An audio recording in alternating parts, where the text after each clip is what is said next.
Hey, what is going on, guys? So I'll be taking a look at this blue leather watch band for the Apple Watch. Before anybody says anything, I know this is technically on incorrectly, but this is just how it looks and feels best on my wrist, which I'll of course get into in a second. But yeah, anyway, this is a pretty generic watch band in the sense that there's literally no branding anywhere. I mean, it says watch band 42mm, it doesn't even say blue leather or what kind of watch band or anything like that. So it's some of the most generic packaging I've ever seen. It says watch band 42mm. On the side it says watch band, and then watch band on the other side, and on the back it says watch band. So we know it's a watch band, but that is literally like all we know. I mean, I guess there's some features down here.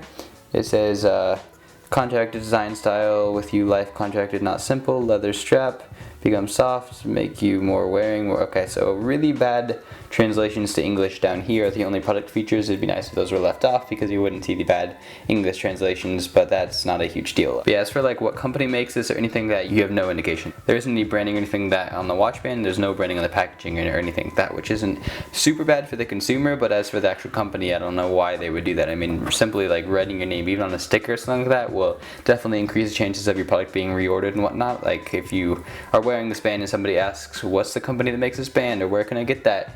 And you're not really able to say because the company didn't put any branding or anything on the packaging or the watch band, then I guess it's just hurtful to the company. I mean, I'm glad there's no branding on the watch band, but I think putting some branding on the actual packaging just for like ease of reordering and telling your friends about it and things like that. But like I said, it's not super detrimental to the consumer, just the company. But yeah, anyway, this is just the packaging that the watch band comes in. Like I said, there's nothing special about it whatsoever. You just pull this plastic piece up and take the watch band out. And yeah, this is what the watch band looks like on the Apple Watch here. It does come in two separate pieces, unlike a lot of loop bands. And the adapters here are actually really good. Definitely the best adapters I've ever seen on a third-party Apple Watch band, which is kind of funny because of just like how generic the packaging is. But yeah, anyway, if we go ahead and take an adapter out here, it slides in like honestly almost better than Apple's, which is really funny. So you can go ahead and like slide it in and literally just slide it in like this, and then it slides in perfectly, and it's good. There's no wiggling or anything like that. I mean, there's a little give here, but it's nothing that I've noticed at all. The adapter is kind of built into the watch band, which is very nice and probably part of the reason it fits so well. I've used a bunch of watch bands where the adapter is not built into the band, and you have to like deal with a screwdriver and things like that in order to actually get the band to go onto the Apple Watch here, but that is not the case here. Yeah, like I said, you just kind of slide this in here like this, and it locks in and fits very well. One thing that's worth mentioning is like it's really hard to tell which side is which for the watch band. I mean, you know if you like look at the adapter here, but well, I believe this is upside down here, so you can still slide it in upside down, which is the only problem here because you can slide it upside down and it like half works. So that's the only thing I would say. I mean, I wish it didn't work at all because some people might think that that's just how it's supposed to be because it's like it works, it doesn't slide out, but it's a little loose. So that is not the correct orientation. However, you just have to flip it over, then you go ahead and slide the adapter in and it works well. It's the exact same on the other side here. And yeah, so as for why I have the strap switched on which side they're supposed to be, it's just because of the size of the watch band. Like this is way too big for me. I mean, it's not way too big just because the size is extremely customizable, but they need to take off like this much or something like that just because the watch band isn't attractive with somebody on my size of wrist. I mean, my wrists are fairly small, but if you have wrists any smaller than this watch band simply won't work. I have it as tight as it can be, and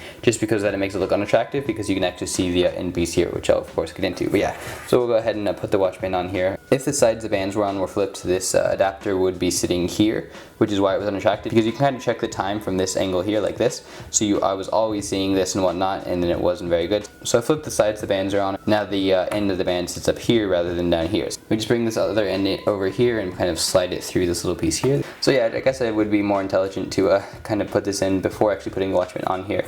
So you go ahead and slide it through there like this. You can kind of put the band on like this, and then you of course just tighten it by pulling it, and then it magnetically locks on like this. So like I said, here you can see that you can actually see the end of the strap here, which I think is very unattractive. It's not terrible. I mean, I've been using this watch band, so it's not that bad, but in my opinion, being able to see the end of the band here is just not all that attractive. Let's see, if my wrists were a lot bigger, it would be more like this, which is definitely more ideal in my opinion. Obviously not ideal because now the watch band doesn't fit, but this is what I wish the sizing was, because then you wouldn't be able to see the end of the band, and it's kind of hidden under here, which is how it should be in my opinion. But anyway, that's kind of the story of why the sides the bands are on are flipped. And my only complaint about this product is the sizing of it, just because it really doesn't fit people with small wrists at all. If you had wrists any smaller than this, band wouldn't work at all, and that's just kind of annoying. I don't have that small of wrists, so I feel like there should just be a much better sizing chart. I mean, if something like this, it's extremely customizable as the size. and the band can get really big, but just not all that small. So I wish the sizing was a little different. If they just cut off an inch or so from the end of the band here, all would be a lot better. So again, it's not that big of a deal if you have bigger wrists, but if you have smaller wrists like me, this band really isn't as attractive as it could be. As for the feel of the band and whatnot, it does feel very good. It doesn't feel like leather though, which is a little weird. It definitely feels like leather with a plastic coating over it. I'm pretty sure this has genuine leather in the listing and whatnot, but it really doesn't feel like it. It definitely feels like fake leather or almost like plastic, which is a little weird. It's not uncomfortable or anything like that, but it's definitely not how I was expecting it to feel. This really just isn't like a leathery feel. It almost feels like regular leather, just kind of coated in plastic. However, the magnetic feature of it is very nice. It works extremely well. With third-party watch bands, you're always kind of worried about the security of it. However, how well the adapters work combined with the strength of the magnetic clasp gives me great confidence in this watch band securing my watch. The magnetic closure makes taking the watch on and off extremely easy. You simply kind of open it and then it secures itself very well. It automatically aligns to the center and everything like that, so you don't have to worry about like centering this part of the band on the other side of the band or anything like that. The magnetic closure automatically does that for you, so you kind of go like this, and then it clasps on and secures very well. I've ran and biked and things like that with this watch band on. I haven't had any problems with it coming down or anything like that, and just because of how light it is and whatnot, it makes it very nice for activities. Obviously, it's kind of a fancier watch band. It's not really made for sports or exercise, but just the nature of the band makes it attractive while still being good for sports and things like that. But anyway, this has been my review of this third-party blue leather Apple watch band. If you guys would like to purchase it, of course, the link will be in the description as it always is. I will be able to find the purchase link despite the lack of branding or anything like that on the packaging. But yeah, anyway, I do like this watch band quite a bit. I have not used Apple's version of this watch band, so I'm not sure how they compare or whatnot, but I can't imagine Apple's is that much better than this, and for the price I would definitely go with this one over Apple's. But yeah, anyway, if you enjoyed this video, then a like rating is always appreciated, and if you'd like to see more videos similar to this one, then feel free to subscribe. This has been Jordan for Joe Reviews. Thank you guys for watching, and I'll see you in my next review.